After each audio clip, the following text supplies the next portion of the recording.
கடன் கொடுக்கிற நேரம் எப்படி நடந்து கொள்வது? ஒருவருக்கு கடன் கொடுத்தா இஸ்லாம் சில ஆதாபுகளை சொல்லுது. இந்த ஆதாபுகள் பேணப்படணும்.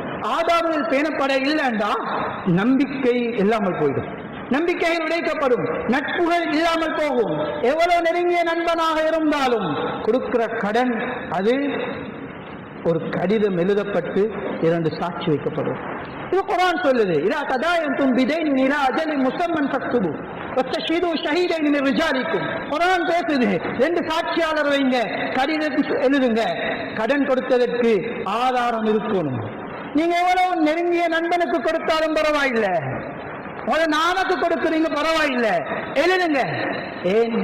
நீங்க இவருக்கு 1 கோடி கடன் கொடுத்தீங்க, உங்களுக்கும் இவருக்கு மட்டும்தான் தெரியும். கடன் 1 கோடி எடுத்துட்டு போனவர் ஒரு ஆக்சிடென்ட்ல மவுத் ஆகிட்டார். என்ன ஆதாரம் இருக்கு கடன் எடுத்துட்டு போனார்ன்றது? எப்படி போய் உறவுகள்கிட்ட கேட்கிறது? 1 கோடி எடுத்தாங்க தாங்க.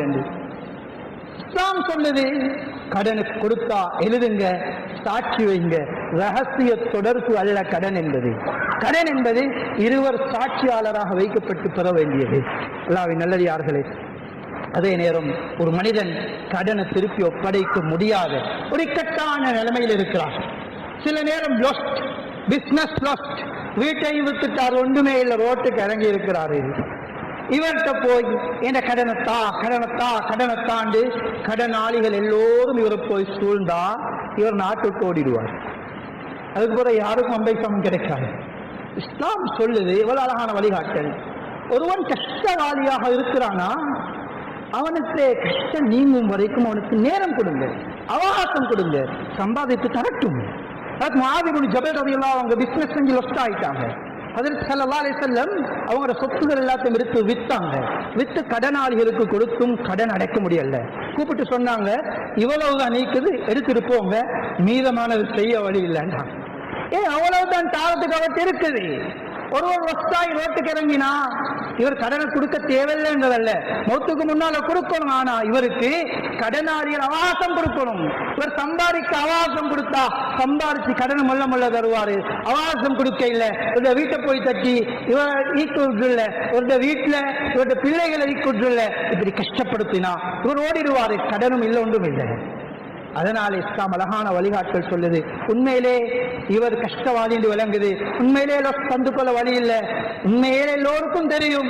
இவருக்கு அவகாசம் கொடுப்பதை இஸ்லாம் கடன் கொடுத்தவருக்கு ஒரு இபாதத்தாக ஆக்கியிருக்கு, இபாதத்தாக ஆக்கியிருக்குது. ஸல்லல்லாஹு அலைஹி வஸல்லம் சொன்னாங்க, மன் அன்தர முஅஸிரன் ஃபலஹு மிஸ்லு ஸதகதிஹி.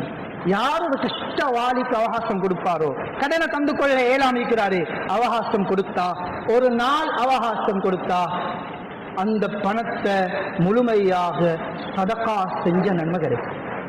முழுமையாக சதகா செஞ்ச நன்மை கிடைக்கும். எனக்கு ஒரு 10 லட்சம் கடன் தர இருக்கிறாங்க, இன்றைக்கு டேட் தந்து கொள்ளையில கஷ்டத்தில் இருக்கிறாங்க, ஒரு கிழமை டைம் கொடுக்கிறேன், இந்த 10 லட்சத்தை 7 தடவை சதகா கொடுத்த நன்மை கிடைக்கும். ஒவ்வொரு நாளும் ஒரு 10 லட்சம் சதகா கொடுக்கலுமா எனக்கு? ஆனா ஒரு கடனாளிக்கு அவகாசம் கொடுக்கிறேன், ஒரு நாள் அவகாசம் கொடுத்தா அந்த தொகையை ஒரு தடவை சதகா செஞ்ச நன்மை. அல்லாஹ்வின் நல்லடியார்களே, எனவே இந்த கடனுடைய விஷயத்துல மிகவும் நிதானமாக நடந்து கொள்வோம்.